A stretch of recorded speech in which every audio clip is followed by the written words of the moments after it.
إن الحمد لله رب العالمين والعاقبة للمتقين وعلى آله وصحبه أجمعين إلى يوم الدين أما بعد. اللهم رب اشرح لي صدري ويسر لي أمري واحلل عقدة من لساني يفقهوا قولي. இந்த உலகத்தை படைத்து வழிபாடு கொண்டிருக்கும் ஏக இறைவனாகிய அல்லாஹ்வுக்கு புகழ் உரித்தார்த்தமாக அவனின் சாந்தியின் சமாதானமும் அன்பும் வரடும் பாசமும் நேசமும் எம்பெருமானார் ஸல்லல்லாஹு அலைஹி வஸல்லம் மீதும் இங்க கூடி இருந்திருக்க அனைவரின் மீதும் அல்லாஹ்வின் வற்றாத கருணை குற்றாமல் குறையாமல் என்றென்றும் நிலைநிறுத்தமாக என்று பிரார்த்தித்தவனாக எனதுரை செய்கிறேன். அஸ்ஸலாமு அலைக்கும் வரஹ்மத்துல்லாஹி தஆலா வபரகாத்துஹு. அன்பார்ந்த சகோதரர்களே, அல்லாஹ் இந்த உலகத்திற்கு பல மஸ்ஜிதுகளை அல்லாஹ் படைத்தான். அதிலே காபாவை அல்லாஹ் சிறப்பித்தான். இந்த உலகத்திற்கு பல இடங்களை அல்லாஹ் வைத்தான்.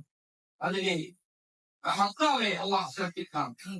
சேவை செய்வதற்காக பல வானவர்களை அல்லாஹ் படைத்தான். அதிலே ஜிப்ரீல் அலைஹிஸ்ஸலாம் அவர்களை அல்லாஹ் சிறப்பித்தான். இந்த உலகத்திற்கு நேர்வழி கட்டுவதற்காக பல நபிமார்களை அல்லாஹ் அனுப்பினான். அதில் 5 நபிமார்களே: நபி நூஹ் அலைஹிஸ்ஸலாம், நபி இப்ராஹிம் அலைஹிஸ்ஸலாம், நபி மூசா அலைஹிஸ்ஸலாம், நபி ஈசா அலைஹிஸ்ஸலாம், முஹம்மது நபி ஸல்லல்லாஹு அலைஹி வஸல்லம் போன்ற 5 நபிமார்களை அல்லாஹ் சிறப்பித்தான். அல்லாஹ் 12 மாதங்களை அல்லாஹ் படைத்தான். அதில் ரமலான் மாதத்தை அல்லாஹ் சிறப்பித்தான். பல இரவுகளை அல்லாஹ் அமைத்தான். அதிலே லைலத்துல் கத்ர் இரவை அல்லாஹ் சிறப்பித்தான். சிறப்பான ஒரு மாதத்தையும் சிறப்பான ஒரு இரவையும் நாம் எதிர்கொள்ள இருக்கின்றோம் இன்ஷா அல்லாஹ். இந்த மாதத்தை குறித்து பெருமானார் ஸல்லல்லாஹு அலைஹி வஸல்லம் குறிப்பிட்டப்படுகிறது ஷஹ்ரே அகீம், கண்ணியம் நிறைந்த மாதம், ஷஹ்ரே முபாரக்கா, அருள்வளம் நிறைந்த மாதம் என்று குறிப்பிட்டார். இந்த மாதம் என்றால் நாம் செய்யும் நன்மையான காரியங்கள் அனைத்திற்கும் அதிகமான பலன்களை நம்மால் தர முடியும். நம் வாழ்நாளில் 1000 மாதங்களை விட சிறந்த இரவை நம்மால் அடைய முடியும். இது மட்டுமல்ல, இன்னும் ஏராளமான பலன்களை அள்ளித்தரும் மாதம் இந்த ரமலான் மாதம். இதயங்களையும் பாலனைகளையும் செயல்களையும் ஒட்டுமொத்த வாழ்க்கையும் தூய்மைப்படுத்துகின்ற மாதம் இந்த ரமலான் மாதம். கண்ணியம் நிறைந்த மாதம், பொறுமையின் மாதம், இதை அருளும் மன்னிப்பும் பலகாய் உலகின்ற மாதம் என்று இதன் பெருமைகள் சொல்லிக் கொண்டே போகலாம். ஒரு முஸ்லிம் தன்னை சீரமைத்து இறைவனுக்காக மட்டும் கட்டுப்பட்டவனாக வாழ்வதற்கு வழிகாட்டும் மாதம் இந்த ரமலான் மாதம். அப்படிப்பட்ட மாதத்தை நாம் அடைய இருக்கின்றோம்.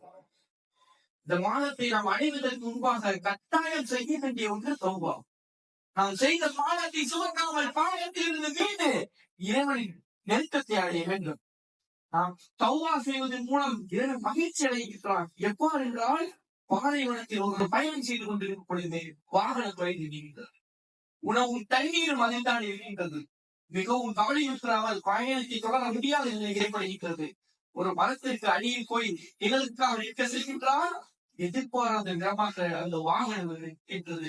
அந்த நேரத்தில் அவர் எவ்வளவு மகிழ்ச்சி கொள்வாரோ அதனை விட மேலாக தனது அடியார் தன்னிடம் தௌபா செய்து வீடும் பொழுது இவன் அவ்வளவு மகிழ்ச்சி அடைகிறான். நபி அவர்கள் கூறினார்கள், தினமும் தௌபா செய்யுங்கள், நான் ஒரு நாளைக்கு 100 முறை தௌபா செய்வேன் என்பதாக குறிப்பிட்டார்கள். நாயகம் ஸல்லல்லாஹு அலைஹி வஸல்லம் யார்? உண்மையில் பாவம் கண்டிப்பு பெற்றவன். அப்படிப்பட்ட நபியை ஒரு நாளைக்கு 100 முறை தௌபா செய்கின்றார் என்றால் தௌபாவை சிந்தித்து பாருங்கள். அல்லாஹ் குறிப்பிட்டிருக்கிறான், இறை விசுவாசிகளே, அனைத்து காலத்திற்கும் தௌபா எடுங்கள், இதனால் நீங்கள் வெற்றி பெற கூடும் என்பதாக அல்லாஹ் குறிப்பிட்டிருக்கிறார். ஒரு பாவத்தை செய்து அதிலிருந்து தௌபா செய்து மீண்டவன், பாவம் செய்து தௌபா செய்தவன் போன்றவன் அல்ல, மாறாக பாவமே செய்யாதது போன்றவனாம். தௌபா செய்கின்றோம் என்றால் 3 நிபந்தனைகள் இருக்க வேண்டும். நாம் செய்த பாவத்தில் இருந்து முற்றிலும் நீங்கிவிட வேண்டும். நாம் செய்த பாவத்தை குறித்து கவலை கொள்ள வேண்டும். இனி எத்தாலும் அந்த பாவத்தை செய்ய மாட்டேன் என்று உறுதி கொள்ள வேண்டும். இந்த 3இல் ஒட்டு கவலைனால் கூட பாவம் மன்னிப்பது கிடையாது. தௌபா செய்பவரை தௌபாவை அல்லாஹ் ஏற்கின்றான். 100 முறை செய்து ஒரு முறைகள் மனம் தெரிந்து இறைவன் பாதை மன்னிப்புக்காக செய்கின்றார். சென்று முறையில் மரணம் வருகின்றது. அல்லாஹ் அவரின் பாவத்தை மன்னித்து அவர் சூழத்தை வழங்கினார். மூசா அலைஹிஸ்ஸலாம் அவர்கள் காலகட்டத்தில் நடந்த அருமையான ஒரு நிகழ்வு. மிகவும் கடுமையான வறட்சி ஏற்பட்டது. நிலவு பறந்து பயிர்களெல்லாம் காய்ந்தது. நீண்ட நாட்களாக மழை பெய்யவில்லை. மக்கள் அனைவரும் மிகவும் கஷ்டத்தில் வழிகிறார்கள். மூசா அலைஹிஸ்ஸலாம் வருகிறார்கள். நாம் மழைக்காக இறைவன் துஆ செய்யலாமே என்பதாக கேட்கிறார்கள். ஒப்புக்கொண்ட மூசா அலைஹிஸ்ஸலாம் அனைவரையும் ஒன்று சேர்த்தவாறு மழைக்காக தொழுகையை தொழுகிறார்கள். தொழுகை முடிந்தவுடன் இரு கரத்தையும் இறைவன் ஏந்தி யா அல்லாஹ் நீ கருணையாளன், நீ கருணை மிக்கவன், எங்களை சோதித்தாதே, எங்கள் மீது மழையை இறங்கிடுவாயாக என்பதாக கேட்கிறார்கள். ஆனால் வானம் மறைந்தே இருந்தது. ஒரு மேகம் கூட இல்லை, மழை பெய்யவில்லை. அல்லாஹ் மூசா அலைஹிஸ்ஸலாம் அவர்களுக்கு வேதத்தின் மூலம் அறிவிக்கிறான். உங்கள் மக்களிடையே மிகப்பெரிய பாவம் செய்த ஒரு மனிதர் இருக்கிறார். அவர் தௌபா செய்து தீராதவரை மழை பெய்யாது.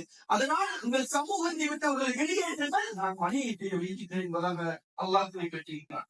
மூசா அலைஹிஸ்ஸலாம் சமூகத்தில் வந்து கூறுகின்றார்கள், நம் நம் கூட்டத்தில் பாவம் செய்த மனிதர் இருக்கின்றார், அவர் வெளியே செல்லாமல் வரை மழை பெய்யாது, அதனால் அவர் வெளியே செல்லட்டும் என்பதாக குறிப்பிட்டிருக்கிறார். அப்பொழுது இந்த பாவம் செய்த மனிதர் உள்ளுக்குள் மிகவும் பயந்து ஆழ்ந்த வருத்தத்துடன் பிரார்த்திக்கின்றார். யாரெல்லாம் நான் பாவத்தை ஒப்புக்கொள்கின்றேன், என்னை மன்னித்து மழையை பொழி வைப்பாயாக. நான் வெட்கத்தின் காரணமாக வெளியேற முடியவில்லை, ஆனால் நான் உன்னிடத்தில் உண்மையான தௌபாவை கேட்கிறேன் என்பதாக சொல்கிறார். அதற்கு மன்னிப்பை ஏற்றுக்கொண்ட அல்லாஹ் உடனே கருணை மழையை பொழி வைத்தான்.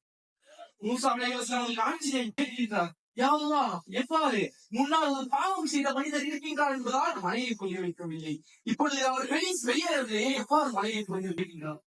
அல்லாஹ் கூறுவான், மூசா அவர் பாவத்தை இருந்து மீண்டு இதயத்தின் மூலமாக தௌபா செய்து விட்டார், அவரின் பாவத்தை நான் மறைத்து விட்டேன், இப்பொழுது ஏன் அவர் பெரிய நான் வெளிக்காட்ட வேண்டும் என்பதாக அல்லாஹ் கூறினார்.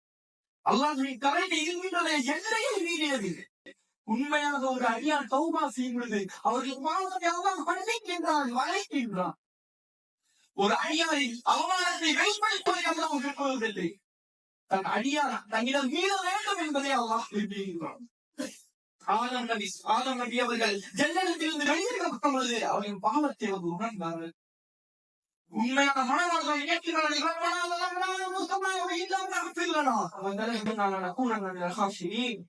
எங்கள் இறைவா, உங்களுக்கு நாங்களே அநீதி ஏற்றுக் கொண்டோம், எங்களை மன்னித்து கிருபை செய்யாவிட்டால் நஷ்டவாளி ஏற்றுகிறோம். உண்மையான மாணவர்களுடன் தௌபாவை கேட்டார்கள். அல்லாஹ் பாவத்தை கணித்தார். என சகோதரர்களே, நாம் ரமணானை அணிவதற்கு முன்பாக பாவம் செய்ய தூண்டும் காரணிகளை தேர்ந்தெடுத்து அதில் மீள்வதற்கான என்ன வழி என்பதை பேசுகிறீர்கள். நான் இந்த ரமண மாதம் என்பது பாவத்தின் மனப்பாவம் எங்கள் திறக்கப்படும் மாதம். இந்த மாதம் நாம் முன் செய்த பாவங்கள் மதுவாக இருக்கட்டும், ஏன் மாதுவாக இருக்கட்டும், நாம் செய்த தவறை நினைத்த கண்களில் கண்ணீருடன் இருக்கிற ஏங்குங்கள், மன்னிக்க காத்திருக்கிறார்களே. இதுவெல்லாம் நாம் தனி மனிதனுக்கு செய்ததை மட்டும்தான். அல்லாஹ்வுக்கு செய்த பாவத்தை மட்டும்தான் அல்லாஹ் மன்னிப்பார். நாம் தனி மனிதன் செய்த பாவத்திற்கு அவர் மன்னிக்காத வரை அல்லாஹ் மன்னிக்க மாட்டார். யார்கள் தான் நாம் தீங்கிழைத்திருக்கின்றோமோ அவர்கள் சென்ற பாவம் என்று கேளுங்கள். யாரெல்லாம் மன்னிப்பு கேட்கின்றார்களோ அவர்களை மன்னியுங்கள். பிறர் செய்தி தவறை மன்னிக்காமல் ஊதி பெரிதாக்கி கொண்டு நமக்குள் நாமே நிம்மதியை கெடுத்துக் கொள்ள போகின்றோமா, இல்லை மன்னிப்பை வாழ்ப்போம் என்ற பண்பை கடைபிடிக்கப் போகின்றோமா? இறைவன் நம் பாவத்தை மன்னிக்க வேண்டும் என்று ஆசைப்படுகின்றோம். ஆனால் நாம் பிறர் பாவத்தை மன்னிக்க வேண்டும் எப்படி? பிறர் மீதான வெறுமையும் கசப்பையும் உள்ளங்களுக்குள் சுமந்து கொண்டு யாரெல்லாம் என்னை மன்னித்து விடு, யாரெல்லாம் என்னை மன்னித்து விடு என்று கூறினால் உன் சகோதரின் பாவத்தை நீ மன்னிக்க மாட்டாய், உன் பாவத்தை நான் மன்னிக்க வேண்டுமா என்று இறைவன் கேட்க மாட்டாங்க. தவறு செய்வது மனிதன் இயல்பு, அதை மன்னிப்பதுதான் ஏற்பட்டு சின்ன சின்ன பிரச்சனைகளுக்கு நீ உணவும் எனக்கும் எந்த குணங்கள் என்று சாதம் போடுவது இது எவ்வாறு கருமைகிறது? குறைசிகளான நபி ஸல்லல்லாஹு அலைஹி வஸல்லம் பட்ட துன்பங்கள் துயரங்கள் ஒரு நாள் இரண்டல்ல 13 ஆண்டுகள் தொடர் துன்பங்கள் துயரங்கள். மக்காவில் இந்த மதீனாவுக்கு சென்று அனுபவம் நிம்மதியாக இருக்கவில்லை. இதுதான் நபிகளின் வாழ்க்கையை எடுத்து பாருங்கள். ஒரு தனிப்பட்ட நலனுக்காக எவ்வளவு பழிவாங்கியது. தன்னை வஞ்சிக்கப்பட்டார் என்பதற்காகவோ, தன்னை மோசமாக நடந்து கொண்டார் என்பதற்காகவோ எவ்வளவு பழிவாங்கியிருக்காங்க. சிறிய வரலாறை கூட காண முடியாது. அவரை மன்னிப்பதால் என்ன பலன் கிடைக்கும் தெரியுமா? வறுமையை இறைவன் திருமுகமுன் இவர் கொண்டு வரப்போவார். ஒருவர் கூறுவார், யாரெல்லாம் என் சகோதரன் எனக்கு அநீதம் செய்திருந்தான், எனக்கு நீதி வேண்டும் என்பதாக கேட்பார். ஒரு அல்லாஹ் கூறுவான், அந்த அநீதம் செய்தவரிடம் உனக்கு சகோதரனுக்கு கொடுக்க வேண்டியதை கொடுத்துடு. அவர் கேட்பார், எதை ஏற்றுக் கொடுக்க வேண்டும்? உனக்கு நன்மையை வைத்து கொடுத்து விடு என்பதாக அல்லாஹ் கூறுவான். எனது நன்மைகள் அனைத்தும் தீர்ந்து விட்டது என்பதாக கூறுவான். அந்த அநீதம் இணைக்கப்பட்டவர்கள் கேட்பான், உனது சகோதரி நன்மை அனைத்தும் தீர்ந்து விட்டது. அவர் கூறுவார், அப்பார் என்றால் எனது தீமை எடுத்து அவருக்கு கூட என்பதாக. அப்ப அவர் கூறுவார், அல்லாஹ் கூறுவான், இதை விட மேலானது ஒன்றை நான் தரட்டுமா? யாழ்லா, இதை விட மேலானது என்ன எனக்கு கிடைக்கும்? அல்லாஹ் கூறுவான், அந்த கோட்டையை இருப்பார். அந்த சொர்க்கத்தின் அந்த அழகான கோட்டையை பார்த்த ஒரு சொக்கியவாறு இருப்பார். யாழ்லா, யாருக்கு இந்த கோட்டை? இதை தூதரை ஒடுக்காமல் இதை கட்டி வைத்து யார் இல்லை சகீராக ஆகியவர்கள் கட்டி வைத்திருக்கிறாய். அல்லாஹ் கூறுவான், யார் இதற்கான பலனை தருகிறார்களோ அவருக்கு. அவர் கேட்பார், யாரால் இந்த பலனை தர முடியும்? உன்னால் தர முடியும். அல்லாஹ் கூறுவான், அல்லாஹ் கேட்பான், எவ்வாறு என்னால் தர முடியும்? உன் சகோதரன் பாவத்தை மன்னிப்பதால் அந்த கோட்டை அவன் சொந்தமாக்குவான். உடனே அவர் சொல்லி அவர் கூறுவார், என் சகோதரன் செய்த பாவத்தை நான் மன்னித்து விட்டேன், என் சகோதரன் செய்த பாவத்தை மன்னித்து விட்டேன் கூறுவான். அல்லாஹ் கூறுவான், உன் சகோதரன் கையை பிடித்தவர் நீங்கள் இருவரும் அந்த கோட்டைக்குள் நுழைவீர்கள் என்பதாக. பாருங்கள், நம்மை பழைத்த இறைவன் நம்மை பிளம்புகள் சண்டை சச்சரவுகள் நாம் இருப்பதை விரும்புகின்றான்.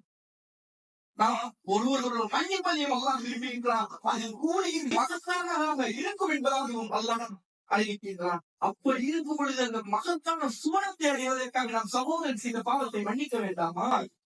சகோதரி, நாம் எத்தனையோ நாளை வீணடித்திருப்போம். இந்த நாளை முழுமையான கௌபாவின் மூலமாகவும் பிறர் பாவத்தையும் கசப்பையும் உள்ளத்தில் சுமக்காமல் முழுமையான நல்லாளி பலனை பிற பாக்கியத்தை வளர்ப்பான் உங்களுக்கும் எனக்கும் தந்தருடையவனாக. அஸ்ஸலாமு அலைக்கும் வரஹ்மத்துல்லாஹி வபரகாத்துஹு.